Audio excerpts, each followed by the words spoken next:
My name is Liam, and the events I'm about to recount took place about 5 years ago. Even now, when I let my mind drift back to that time, a familiar chill snakes its way down my spine, and my heart often skips a beat, or perhaps quickens with a phantom echo of the terror we felt. We were young then, brimming with the kind of boundless enthusiasm and, admittedly, a touch of recklessness that often accompanies youth. My girlfriend, Chloe, a vibrant artist with an infectious laugh. My best friend since childhood, Mark, always the pragmatic and stoic one. And his girlfriend, Sarah, gentle and observant. We had decided to treat ourselves to a weekend escape. The destination was a remote cabin, a place Mark had only recently inherited from a distant, almost mythical great-uncle he'd barely known. None of us had ever laid eyes on it. All we knew was that it was supposedly nestled deep within the vast expanse of the national forest, the perfect, idyllic retreat from the relentless cacophony and oppressive stress of city life. The drive itself was envisioned as part of the adventure. 6 long hours on the road, with the final 2 promising to be a journey through increasingly remote and winding forested roads. We pictured crisp, clean air filling our lungs, the comforting crackle of a fire in an old stone hearth, and long, meandering conversations under a canopy of stars far from the city's polluting glow. Our favorite playlist blasted from the car speakers, a soundtrack to our laughter and excited chatter as we mapped out our perfect weekend. Chloe, beside me in the passenger seat, would periodically point out some fleeting beauty in the passing landscape, her eyes sparkling with anticipation. In the back, Mark and Sarah were a comfortable mix of affectionate cuddles and light-hearted debates about which classic horror movie we should watch on our first night, a choice that, in retrospect, feels grimly ironic. The first subtle tremor of unease, the first discordant note in our symphony of excitement, came when we pulled into a dilapidated gas station about an hour from what we believed was the final turnoff. It was a lonely, almost forgotten place, with a single sputtering pump still in operation.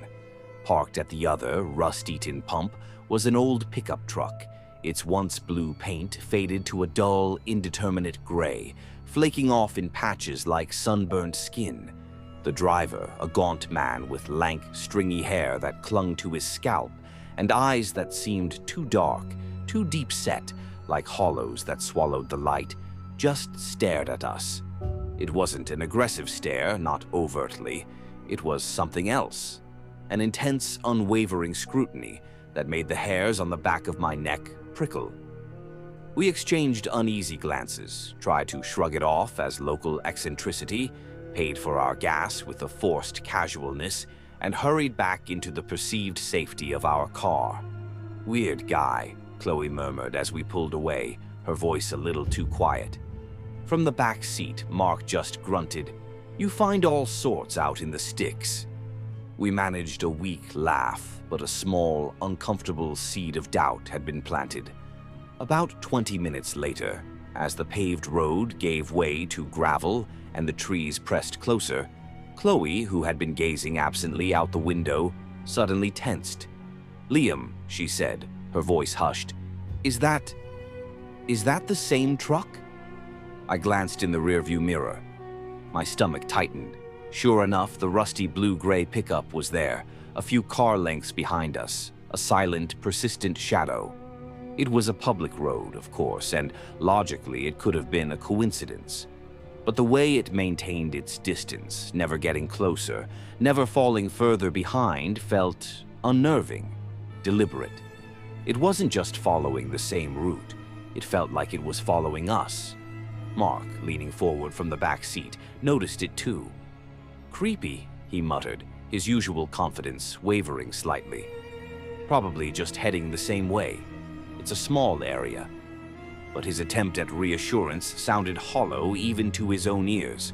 Sarah, I noticed, was nervously twisting a strand of her hair. We navigated a few more turns, the GPS on my phone becoming increasingly unreliable, its signal flickering in and out as we ventured deeper into the wilderness. And still the truck remained, a constant unsettling presence in our rearview mirror. The playful atmosphere in the car had completely evaporated, replaced by a tense, watchful silence. The music now seemed intrusive, grating. Each of us, I'm sure, was casting more frequent, anxious glances behind us. Then, as we finally took the turn off for the cabin, a narrow, rutted dirt track, barely wide enough for one car, hemmed in by towering, shadowy pines, the pickup truck continued straight, disappearing over a slight rise in the road. A collective sigh of relief gusted through the car, so audible it was almost a physical release. "See? Just a local after all," Mark said, his voice a little too loud, a little too forced. I nodded, wanting to believe him, but that knot of unease in my gut refused to completely dissolve. Something still felt wrong. The cabin itself was rustic, to put it mildly. It was old, certainly, with a faint, musty smell of disuse and damp wood. Dust lay like a fine shroud over much of the furniture, and the floorboards creaked ominously with every step. But it possessed a certain rugged charm, nonetheless. A massive stone fireplace dominated one wall of the main room, and the heavy, dark wood furniture, though worn, spoke of a time when things were built to last. The surrounding pine forest was incredibly dense, pressing in on the small clearing, and unnervingly quiet. It was a silence that wasn't peaceful, but rather heavy, expectant, as if the entire forest was holding its breath. As we began to unpack, trying to inject some life and warmth into the old building, Sarah, who had wandered over to a grimy window overlooking the side of the property, suddenly gasped, a small, choked sound. "Guys," she whispered, her voice trembling, "you need to see this." We rushed to her side, and my blood ran cold.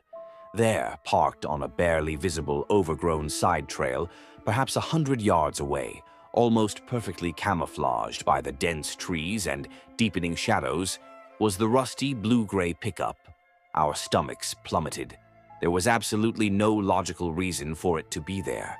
That trail, as far as we could tell, led nowhere but deeper into the impenetrable woods. No other cabins, no other roads. Just us and them. We desperately tried to rationalize it. Maybe they were hunters, though it wasn't hunting season, or perhaps someone who owned an adjacent, unmarked parcel of land. But an insidious, chilling unease settled over us, thick and suffocating. We locked all the doors and windows, the bolts grating in the silence, even though the sun was still filtering weakly through the trees. We tried to make the best of it, to feign normalcy, but the earlier excitement was gone, replaced by a gnawing anxiety. Mark, rummaging through an old locked closet his uncle had apparently used for storage, found a key and, inside, an old hunting rifle. It was a double-barreled shotgun, heavy and smelling of oil and age, along with a box of shells. He checked it over, his face grim. "Just in case," he said, his voice low. The presence of the weapon was both a small comfort and a terrifying acknowledgement of the potential danger we felt. As true night descended, a thick, inky blackness that swallowed the landscape, the forest came alive with sounds. But these weren't the familiar, comforting noises of the wilderness, the chirping of crickets or the gentle hoot of an owl. Instead, we heard scratching sounds against the wooden walls of the cabin. At first, we dismissed it as branches brushing against the siding in the faint breeze, but the sounds were too rhythmic, too deliberate. Then, distinct and undeniable, came the soft crunch of footsteps circling the cabin, pausing beneath the windows, then moving on. Chloe was terrified, clinging to my arm, her knuckles white. Her face was pale in the dim lamplight we'd managed to get working, and if I'm being honest, so was I, my own heart thumping a frantic rhythm against my ribs, though I tried to project an air of calm I didn't feel. Mark, trying to be the brave one, peered out the darkened windows, the rifle held ready, but he couldn't see anything beyond the immediate reflection of our lamplit interior. The darkness outside was absolute, a solid, impenetrable curtain. Around midnight, just as a fragile, exhausted silence had fallen over us, the single bare bulb in the main room flickered erratically, then died, plunging us into absolute darkness. Our only illumination came from the weak, dying beams of our phone flashlights. Panic, cold and sharp, seized me. That's when the real horror began. We heard a distinct, heavy thud against the back door, solid and purposeful. Then another, more forceful.